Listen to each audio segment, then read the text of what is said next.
ચૂંટણી પંચથી પરસોત્તમ રૂપાલા માટે રાહતના સમાચાર આવ્યા. રૂપાલા સામે થયેલી આચાર સંહિતા ભંગની ફરિયાદમાં મળી ક્લીન ચીટ. જિલ્લા ચૂંટણી અધિકારીના રિપોર્ટમાં મળી ક્લીન ચીટ. એક કાર્યક્રમમાં સમાજ સામે નિવેદન બદલ નોંધાઈ હતી ફરિયાદ.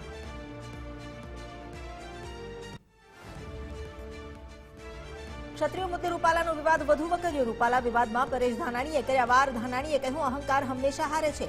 જવતલિયા હજુ તો જીવે છે. જોહરનો ઉલ્લેખ કરી ધાનાણીએ સાધ્યું નિશાન.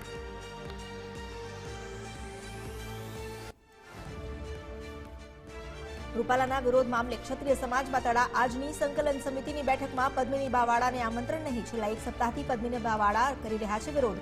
અમદાવાદ ખાતે આજે મળવાની છે ક્ષત્રિય સમાજની બેઠક.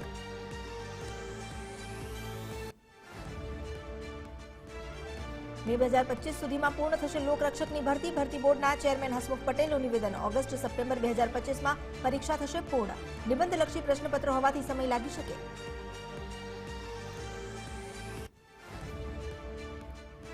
મહારાષ્ટ્રમાં છત્રપતિ સંભાજીનગરના છાવની વિસ્તારમાં લાગી ભીષણ આગ. કપડાના સ્ટોરમાં આગ લાગતા એક જ પરિવારના 7 લોકોના મોત થયા.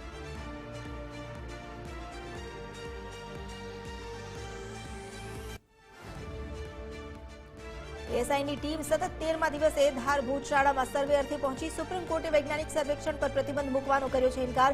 કોર્ટે કહ્યું કે મંજૂરી વિના કોઈ કાર્યવાહી નહીં કરાય, એટલે કે ત્યાં હાલમાં કોઈ ખોદકામ નહીં કરાય.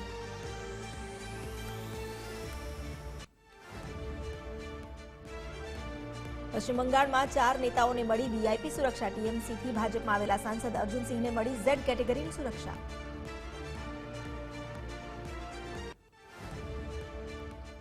છત્તીસગઢમાં અત્યાર સુધીમાં 13 નક્સલીના મૃતદેહ મળી આવ્યા. સવારે સર્ચ કરતા સુરક્ષા દળને 3 મૃતદેહ મળી આવ્યા. ગઈકાલે સુરક્ષા દળ અને નક્સલીઓ વચ્ચે થઈ હતી અથડામણ.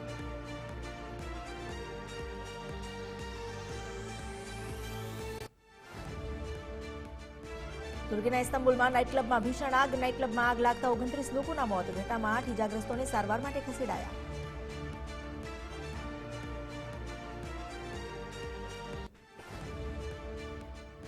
તાઇવાનમાં ભૂકંપ બાદ જાપાનમાં સુનામીની ચેતવણી. શહેરના એરપોર્ટ કરવામાં આવ્યા બંધ.